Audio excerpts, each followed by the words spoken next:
kita mau bahas new normal ini tuh. Apa sih sebenarnya new normal dari pandangannya Mas Dodi ini apa tuh?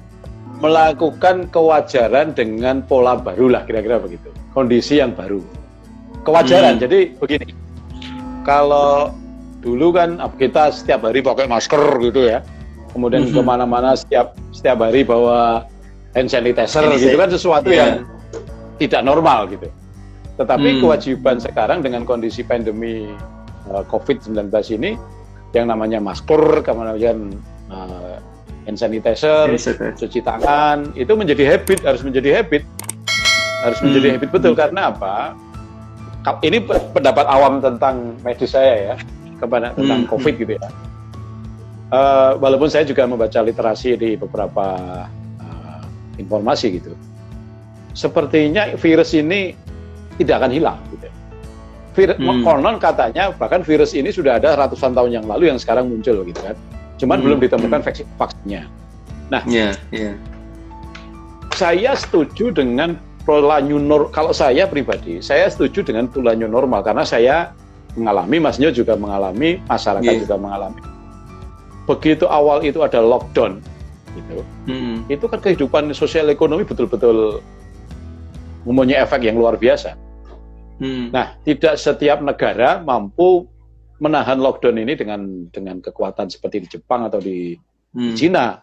Karena bayangin aja di Jepang itu di lockdown, tetapi setiap karyawan yang dirumahkan, kemudian atau setiap pekerja yang kemudian kehilangan pekerjaannya, itu sebulan mendapatkan 15 juta, Mas.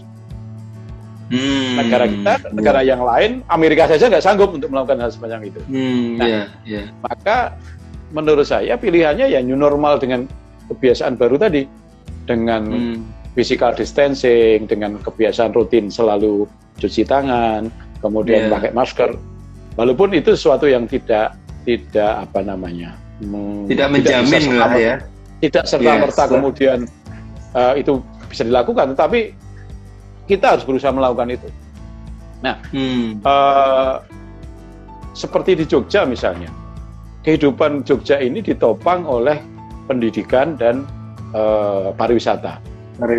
Kalau ini biar selalu di lockdown yang tidak ada batasnya, maka kehidupan masyarakat Jogja, masyarakat Bali, masyarakat Pangandaran, mungkin Jakarta karena dunia menjadi daya penerbangan dari internasional untuk ke pariwisata itu, akan jadi apa masyarakat kita?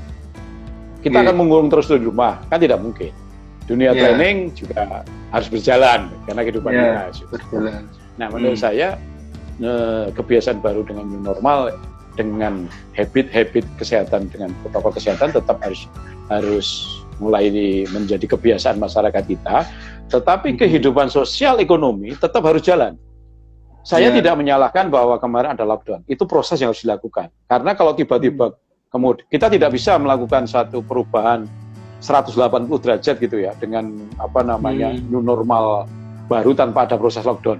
Jadi ada proses lockdown dulu ya, harus itu juga benar proses itu. Kemudian ada masa transisi juga benar. Kemudian proses new normal ini, sehingga kehidupan sosial kita tetap berjalan dengan kebiasaan-kebiasaan yang baru. Kira-kira begitu. Ya, saya sepakat, saya setuju. Kalau di apa yang saya baca di literasi saya, pakai istilahnya Mas Dodi juga, pendapat saya secara awam. Ini ada sebuah teori yang dilakukan oleh Ivan Pavlov. Ivan Pavlov kan ada yang disebut dengan conditioning, pengkondisian gitu ya. Yang kalau di NLP itu yang mendasari untuk teknik anchoring, Mas, Ivan Pavlov itu. Nah, ini adalah sebuah pengkondisian gitu ya, untuk membuat sebuah habit yang baru. Memang menarik, dan ini fase ini harus kita ikutin, harus kita jalani dengan penuh disiplin tentu saja. Nah, Mas Dodi, dengan semua orang punya pendapat ya, teman-teman, bagi siapapun yang akan mendengar, melihat dan mencerna tayangan ini gitu ya, kalau boleh ini dihubungin tayangan, bersikaplah secara bijak untuk menyikapi sebuah informasi ya teman-teman ya.